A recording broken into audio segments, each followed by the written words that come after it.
안녕하세요, 이효석입니다. 오늘은 에릭과 함께 이야기를 하려고 하는데요. 잠깐만, 시작하기 앞서서 지난번에 우리 에릭 레리핑크 이야기할 때였나요?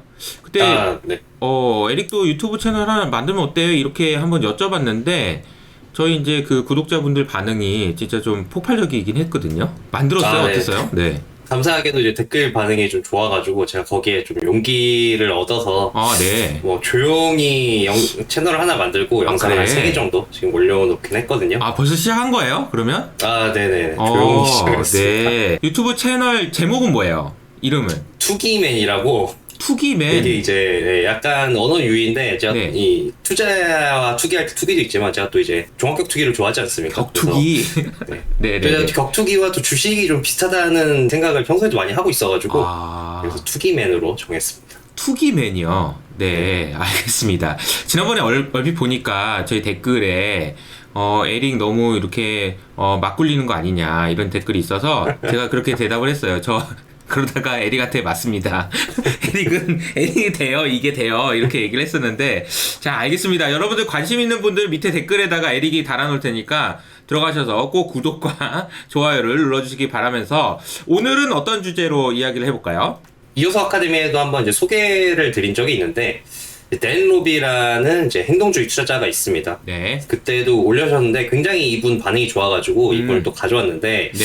이분이 이제 최근에 이 2분기 이제 주주서한을 썼는데, 우리가 이제 이분이 상반기 안 좋았거든요. 네. 상반기는 망했는데, 이제 우리가 하반기에는 여기 이제 사활을 걸고 여기서 이제 승부를 볼 것이다라고 천명을 해서 제가 그 내용을 한번 가져와 봤습니다. 흥미진진합니다. 보통 이제 성과가 안 좋을 때 이제 마지막 한 방, 예를 들자면 우리 한일전 야구 이럴 때 8회 있잖아, 8회. 마지막 한 방. 이런 건데 한번 어떤 내용인지 한번 궁금합니다. 네. 오늘의 주인공 댄 롭은요, 이제 61년생이고 Third Point Management라는 이제 운용사를 운용을 하고 있습니다. 그래서 이분이 지금 창업을 한 지 30년이 되셨는데 처음에 창업할 때 이 자본금이 30억 원이었대요. 지금은 이제 이거를 20조 원으로 키운 어마어마한 이제 회사로 키우신 대단한 이제 능력을 가지고 있고요. 이렇게 큰 성공을 일궜기 때문에 이제 본인 재산도 대략 한 4조 6천억 원 정도로 알려져 있습니다. 26년간 연평균 수익률은 13% 정도로 준수한 성적을 가지고 있고, 그리고 아까 말씀드렸듯이 이제 행동주의 투자자인데 이제 월가에서는 그 칼 아이콘과 더불어서 가장 성공한 행동주의 투자자 중에 한 명으로 불려지고 있습니다. 그래서 이분이 하워드 박사면 메모가 유명하잖아요. 네. 근데 이분 하면 편지가 유명합니다. 아하. 행동주의 투자자다 보니까 이제 기존 기업의 경영진들이랑 이제 갈등이 있지 않습니까? 이제 그때 이분은 경영진들과 싸우기 위한 수단으로 이제 편지를 쓴다고 합니다. 이제 주주들한테 편지를 돌리기도 하고 아니면 언론에 공개적으로 이렇게 편지를 보내기도 하는데, 이분이 글을 너무 잘 써서 그 편지가 마치 명문이라서 경영진들이 그 편지를 읽고 벌벌 떤다는 얘기가 이제 월가에 있다고 합니다. 어떻게 편지로 이렇게 사람을 이렇게 마음을 움직이고 벌벌 떨게 만들 수 있는지 한번 이야기를 들어보겠습니다.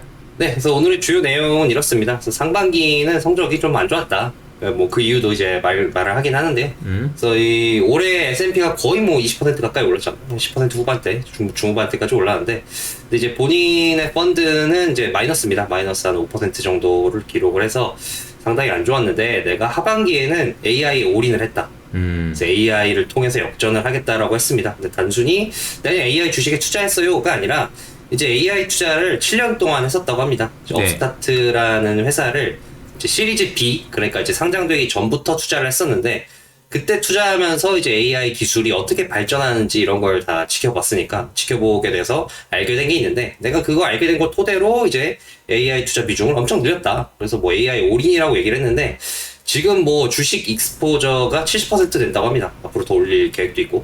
근데 그 익스포저 중에서 거의 절반이 AI 주식이라고 하니까 거의 뭐 AI에 이제 사활을 건 거죠. 그리고 네. 앞으로도 그 비중을 더 올리겠다고 얘기를 했습니다.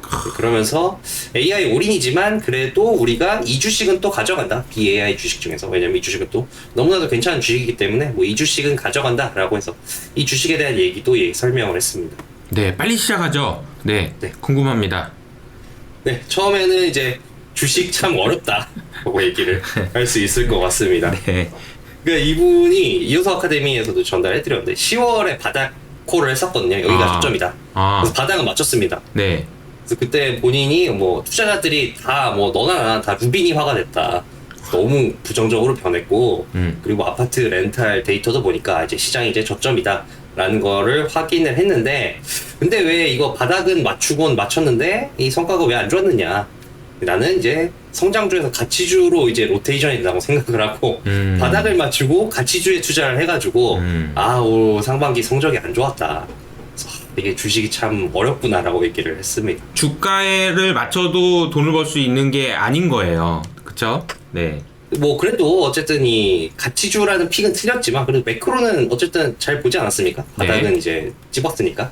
그럼 앞으로는 어떻게 생각을 하느냐? 그러니까 본인은 얕은 침체가 올 거라고 예상을 한다. 그러니까 왜냐면은 이제 지금 초과 저축이 많이 사라지면서 뭐 소위 말하면 이제 통장이 되어가고 있는데, 근데 본인이 볼 때는 이제 연준이 이 경기 침체가 안 오더라도 인플레이션이 지금 거의 다 잡혔기 때문에 고금리를 또 이렇게 유지할 이유가 없다. 그래서 연준이 어느 정도 이제 이 둔화 조짐도 있고 그렇기 때문에 완화 정책을 하면서 다시 소비자들의 통장을 채워줄 것이다. 그리고 또 이분이 봤을 때 깊은 침체 조건이 있는데 깊은 침체가 오려면은 크레딧 리스크가 동반이 돼야 된다. 근데 지금 보면은 뭐 기업들이나 소비자들도 다 뭐 재무 상태가 튼튼하기 때문에 크레딧 리스크는 없을 것 같다. 그렇기 때문에 뭐 침체가 와도 얕은 침체지 깊은 침체는 오지 않을 것 같다라고 경기에 대해서 낙관적인 전망을 했습니다. 그러면 이제 왜 이 AI에 이제 올인을 했느냐. 마치 이 주주선을 읽어보면은 그 소프트뱅크의 이제 손정희 회장이 너무나 떠오르더라고요. 아하. 계속 AI를 강조합니다. AI가 이제 모든 것을 다 할 것이다. 심지어 이분은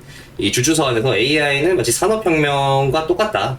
이건 엄청난 혁명이고, 근데 이제 산업혁명이랑 차이점은 사이클이 굉장히 좀 빨리 돌아갈 것이다라고 얘기를 했습니다. 그러니까 산업혁명 같은 경우는 거의 막 100년 정도 걸렸거든요.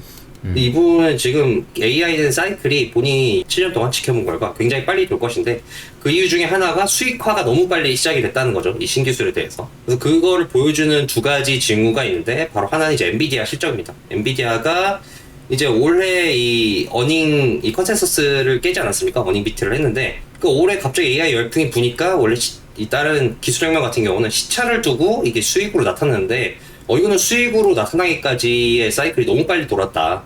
엔비디아를 봐도. 그리고 마이크로소프트 같은 경우도 지금 오피스에 코파일럿이라고 자동화 기능을 넣겠다라고 얘기를 하지 않았습니까? 뭐 이거를 지금 기존 오피스보다 배로 비싸게 팔아서 배로 비싸게 팔면은 대략 한 뭐 250억 달러 정도의 수익이 창출될 거라고 예상을 하고 있는데 이걸 봐라. 지금 올해 이 챗GPT가 올해 초에 벌써 이렇게 난리가 났는데 지금 벌써 수익이 그리고 이런 대기업들이 벌써 수익을 창출을 하고 있다. 그렇기 때문에 이 사이클이 굉장히 빨리 돌아갈 거기 때문에 본인은 재빨리 지금 AI에 올인을 하고 있는 것이다라고 얘기를 했습니다. 그 AI에 대한 이야기 지난번에도 많이 했었고 에릭이 소개해준 대로 13F인가요? 그러니까 주요 그루들이 AI에 대한 투자를 많이 했다라는 이야기가 나왔는데 약간 다소 뒤늦은 감 있지만 던럽 역시도 지금 AI에 지금 올인했다라는 이야기를 하고 있는 거네요. 네, 그럼 어떤 이 기업에 투자를 할 것이냐? 본인 같은 경우는 AI가 IT 분야에 여러 혁신을 일으키고 있다.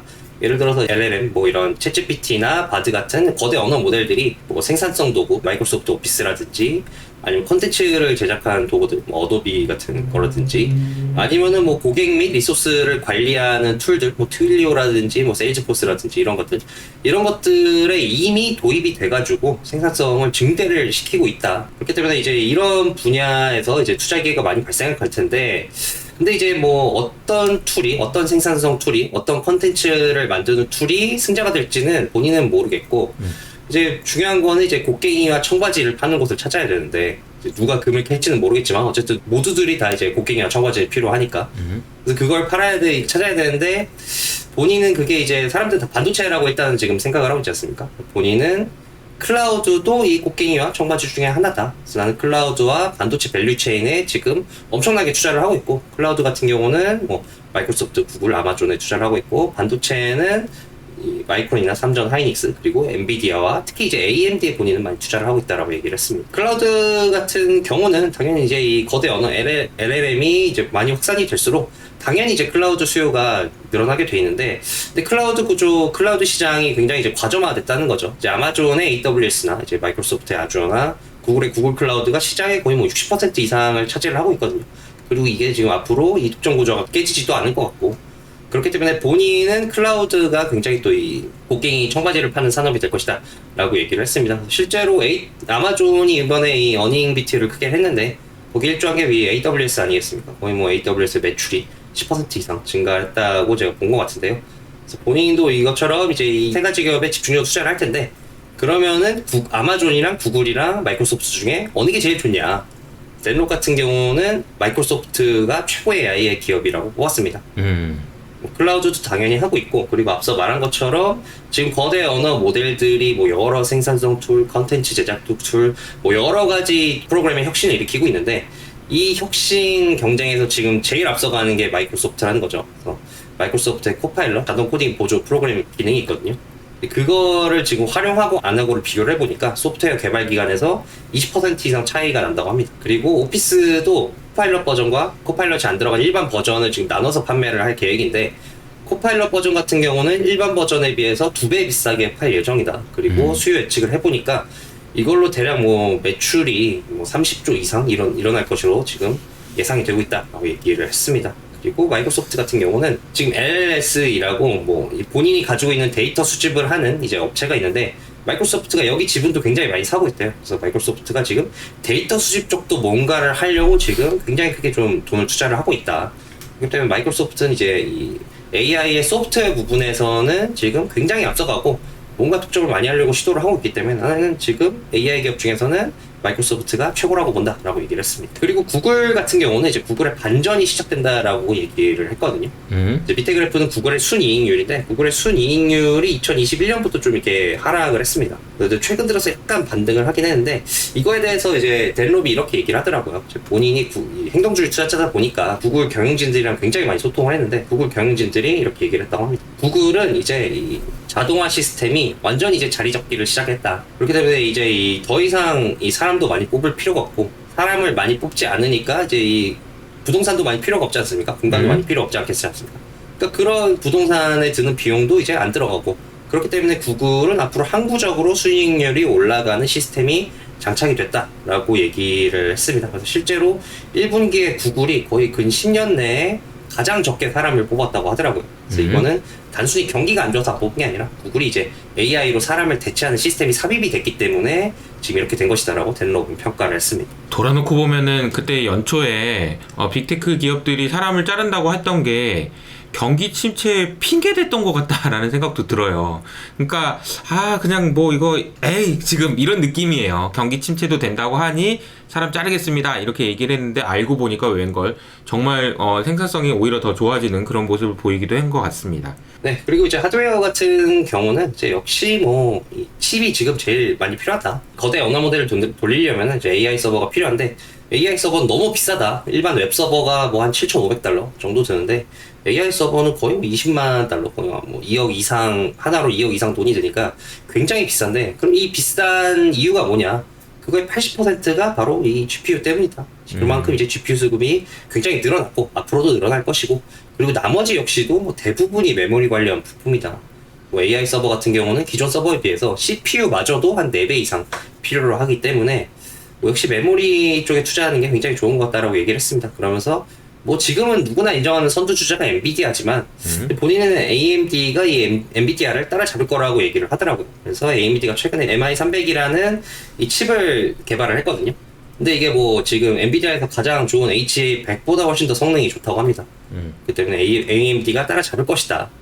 그리고 또 AMD 같은 경우는 밸류에이션으로도 봤을 때도 엔비디아에 비해서 저평가라는 거죠. 기술력은 뭐 엔비디아와 거의 비슷하게 올라갔다고 생각이 되는데 AMD와 엔비디아의 PSR을 보면은 뭐 엔비디아가 AMD에서 훨씬 더 높습니다. 그래서 델롭은 AMD가 저평가다. 그래서 본인은 AMD가 굉장히 합리적인 밸류에이션이라고 생각해서 뭐 엔비디아도 가지고 있지만 본인은 AMD 매수를 했다라고 얘기를 했습니다. 암등이를 무시하지 마라. 네. 네, 그리고 이 마이크론이나 이제 삼성전자, 하이닉스 같은 것도 얘기를 했는데 결국에는 이제 HBM 수요도 엄청나게 폭발을 할 거라는 거죠. 그러니까 한마디로 이제 GPU가 이제 계산을 하는 곳이면은 이 계산을 하기 위해서 수학 문제를 빨리빨리 보내줘야 되지 않겠습니까? 근데 그 이제 수학 문제를 저장했다가 보내주는 곳이 바로 이 메모리인데 HBM은 이제 한마디로 빨리빨리 문제를 훨씬 더 많이 보내줘서 연산을 빠르게 할 수 있는 장치라고 보시면 될 것 같습니다. 우리 그 월간 아치님께서 비유를 이렇게 하시더라고요. HBM이 12차선 고속도로다. 한 번에 여러 개를 보낼 수 있기 때문에 많은 데이터를 보낼 수 있다 이런 이야기를 해주셨는데 어쨌든 던롭조차도 HBM에 대한 관심이 이렇게 높군요. 그렇죠. 그래서 뭐 지금도 뭐 하이닉스나 삼성전자나 이게 HBM 많이 쌓을수록 소위 말해 이 차선이 늘어나거든요. 그래서 뭐 지금 뭐 이 적친 경쟁을 하고 있지 않습니까? 네. 그래서 뭐 델로 같은 경우도 결국에는 이 GPU의 병목 구간을 지금 해결하기 위해서는 HBM밖에 답이 없기 때문에 마이크론, 삼성전자, 하이닉스 이 셋이 굉장히 또 더 성장할 것이다 라고 얘기를 했습니다. 네, 그러면서 이제 AI 투자에 대해서 뭐 여기 명언을 걸었다. 뭐 앞서 말한 것처럼 굉장히 좋게 평가를 했지만 뭐 리스크는 역시 있다라고 언급을 했는데 가장 큰 리스크를 규제 리스크로 뽑더라고요. 뭐 데이터나 이런 것들에 비해 이런 것들 문제가 있기 때문에 이 규제를 솔직히 무시할 수가 없다. 앞으로 이제 이 규제가 산업의 좀 방향을 결정할 수도 있기 때문에 이거는 좀 주의를 할 필요가 있고 그리고 본인 같은 경우는 이제 합리적인 밸류에이션의 AI 기업에만 투자를 하고 있다라고 얘기를 했습니다. 그러니까 뭐 예를 들어서 뭐 PER이 몇 이상이면은 비합리적이고 뭐 몇 이하면은 합리적이야 이런 게 아니라 뭐 PER이 높더라도 이 성장성이 어느 정도 설명이 되면은 합리적이라고 보는 거고 뭐 PER이 아무리 낮아도 이 성장성이 없으면은 본인은 비합리적이라고 본다. 그래서 본인은 이 앞으로 성장 가능성이라든지 특히 뭐 지금 당장 매출이 안 일어나도 뭐 트랜잭션이 얼마나 일어나는지 이런 것들을 보고 밸류에이션을 판단을 한다라고 얘기를 했습니다. 제가 여기까지 설명을 듣고 예상되는 댓글들이 몇 가지가 있어요. 이런 댓글이 달릴 것 같아요. 행동주의 투자자까지 AI에 관심을 이렇게 갖는 거 보니 꼭지다. 요 댓글 분명히 있을 것 같아요. 그리고 얘기하는 거 보니 다 알던 얘기. 뭐 마이크로소프트, 뭐 HBM 다 알던 얘기 이제 와서 뒤늦게 베팅? 야 이거 꼭지다. 이 얘기 분명히 있을 것 같은데 그럴 수도 있죠. 그런데 제가 한 가지 들으면서 생각했던 거는 많이 올랐는데 어떤 전망이 틀릴 수도 있어요. 근데 떨어져서 틀릴 수도 있지만 생각보다 많이 올라서 틀릴 수도 있는 거거든요. 그래서 반드시 이런 상황이라고 해서 안 좋게 보지만 마시고 냉정하게 좀 판단을 해보시면 좋겠다라는 생각이 들어요. 제가 조금 들어도 이거 너무 늦은 거 아닌가? 이런 생각이 들긴 하거든요. 하지만 어쨌든 AI 사이클이 만약에 초입이라면 저는 이게 되게 용기라고 생각해요. 뭐냐면은 과거에도 보면은 좀 편안한 그런 선택이 있잖아요. 만약에 제가 던럽이라면 성과가 안 좋아요. 그래서 편안한 선택은 AI가 많이 올랐기 때문에 선택하지 않는 것일 수 있을 것 같은데 불편한 선택은 성과가 안 좋지만 많이 오른 AI에 대한 투자 비중을 늘리기 위해서 굉장히 많은 고민하는 흔적이 저는 느껴지거든요. 그래서 그런 부분들까지 감안하셔서 댓글 다실 때 참고하시면 좋겠다라는 말씀 드리고요. 근데 AI에만 집중한 건 아니라고 얘기했잖아요. 네. 그리고 이제 그 AI 관련해서 말씀드리자면 델롭이 그래서 이런 말을 주주선에서 계속합니다. 이제 인펜시라고 아직 이게 굉장히 AI 끝물이라고 생각하는 사람도 있고 많이 왔다고 생각하는 사람도 있지만 유아 단계다. 아하. 아직은 처음이다. 왜냐면은 내가 이제 그 업스타트라는 AI 기업에 투자를 하면서 기술 발전을 보니까 갑자기 이제 이 뭐 기술 발전이 많이 됐지만 올해 들어서 갑자기 이게 기술이 급격하게 발전되기 시작을 했다. 그리고 이제서야 그리고 또 수익화도 급격하게 일어났고 그렇기 때문에 본인이 봤을 때는 내가 7년 동안 AI 산업을 관찰할 바로는 이제 시작이다. 이제 시작이기 때문에 본인은 늦은 게 아니고 이제 거의 뭐 초창기에 들어왔다라고 계속해서 강조를 하긴 했습니다. 야, 나 행동주의 투자자라고 AI 모르는 거 아니야? 나 7년 했어. 이런 얘기죠. 네. 네, 그리고 그 외에도 이제 AI 주식 외에도 이제 뭐 AI 주식이 아니지만 그래도 들고 가는 주식들이 있다고 말씀드리지 않았습니까? 네. 첫 번째로 이제 다나호라는 주식을 뽑았습니다.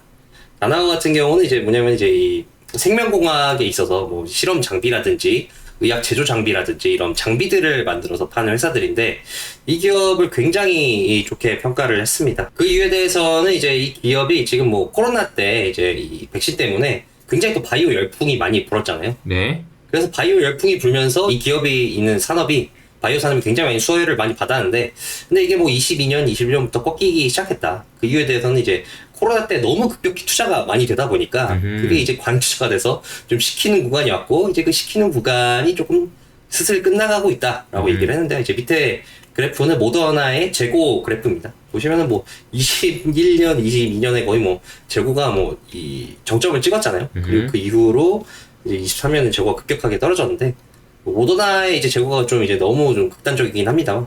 레놀 같은 경우는 지금 여러 바이오테크 기업들의 재고가 다 이렇게 떨어져 가고 있다. 하지만 올해 말 내년 되면은 이제 바이오 사이클이 다시 좋을 것이다. 다시 투자를 하고 그리고 이 덴롭은 경기 매크로도 뭐 좀 좋게 보잖아요. 그렇기 때문에 이제 바이오 스타트업 같은 경우 바이오 기업들에 대한 펀딩도 계속해서 늘어날 거고 그렇기 때문에 이제 바이오 산업의 사이클이 다시 돌기 시작할 것이다 라고 평가를 했습니다.